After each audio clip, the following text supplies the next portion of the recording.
mudah. Ya mungkin akan berat di awal, tetapi lambat laun akan semakin mudah. Jadi teman-teman di sini harus kuatkan niatnya terlebih dahulu.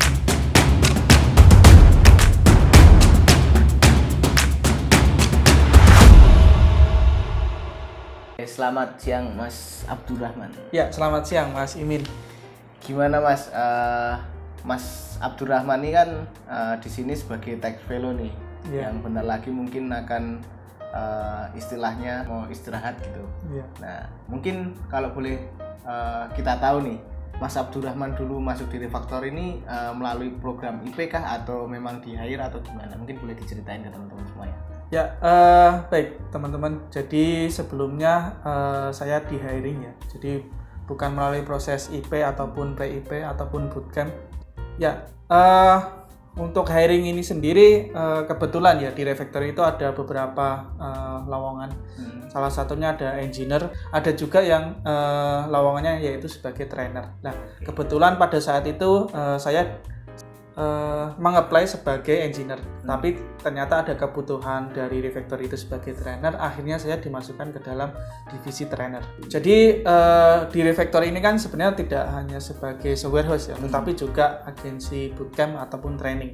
Ya, dulu itu Refaktori melakukan training untuk beberapa perusahaan yang dimana ingin meningkatkan skill karyawannya atau ingin meng-hiring karyawan yang tidak tahu apa-apa, kemudian di training oleh Refaktori, kemudian mereka bekerja di perusahaan tersebut dengan skill-skill yang udah di set di waktu training. Nah, di masa training ini dari kita atau istilahnya tim trainer ya akan melakukan ya semacam mentoring. Jadi mulai dari pengenalan basic mengenai pemrograman, kemudian ada pengenalan pemrograman, kemudian ada diskusi, kemudian ada juga sesi untuk task, tugas. Nah, nanti case di akhir itu kita sesuaikan dengan perusahaan A tersebut dengan kebutuhan mereka. Ya, benar sekali. Kurang lebih seperti itu, Mas. Ini. Itu untuk cerita Mas Maman awal masuk di Refaktor ya? Ya, sebagai trainer. Oke, mungkin setelah beberapa tahun nih di Refaktor ini, pembelajaran apa sih yang Mas Maman sendiri dapat? Ya, culture di Refaktor ini kan sebenarnya learning by doing ya. Jadi waktu training pun sebenarnya ada banyak ilmu sih yang saya dapatkan. Yang pertama jelas masalah fundamental ya. Mungkin kan dulu sebenarnya saya juga basicnya dari pemrograman atau istilahnya dari jurusan IT. Tapi memang tidak terlalu dalam mengenai pemrograman. Jadi memang lebih ke sering praktek gitu. Nah, selama jadi trainer saya mengetahui sih apa saja fundamental yang harus dimiliki sehingga nanti kita bisa ngasih semacam pengetahuan atau materi tentang pemrograman kepada teman-teman bootcamp atau student waktu training. Jadi kan sebenarnya di Refaktor ini kan ketika akan melakukan sesi training kan kita perlu menyertakan silabus. Materi apa saja yang akan kita sampaikan selama sesi training. Nah, di dalam silabus tersebut mungkin ada beberapa materi yang belum pernah disampaikan atau mungkin belum kita dapatkan. Nah, mau nggak mau dari sisi trainer kan harus learning by doing atau istilahnya ya belajar sendiri dengan melakukan materi yang ada di silabus tadi.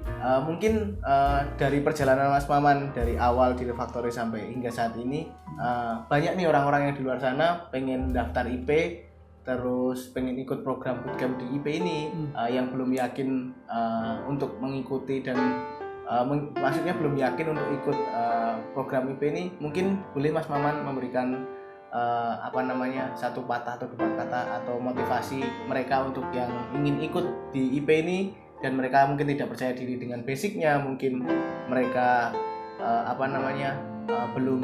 belum mampu untuk belajar banyak, ataupun mereka yang belum yakin nih dengan apa yang akan mereka tuju ke depannya. Mungkin Mas Maman bisa kasih gambaran ke teman-teman semuanya. Oke, ya buat teman-teman yang ingin daftar IP ataupun PIP ya. Jadi teman-teman di sini ada satu hal yang perlu teman-teman perhatikan, yaitu tentang niat. Jadi di awal itu sebisa mungkin teman-teman niatnya kuat terlebih dahulu. Jika memang niat teman-teman udah kuat, sebenarnya nanti kedepannya akan terasa lebih mudah. Ya mungkin akan berat di awal, tetapi lambat laun akan semakin mudah. Jadi teman-teman di sini harus kuatkan niatnya terlebih dahulu. Dan yang kedua di sini teman-teman juga harus sering-sering belajar.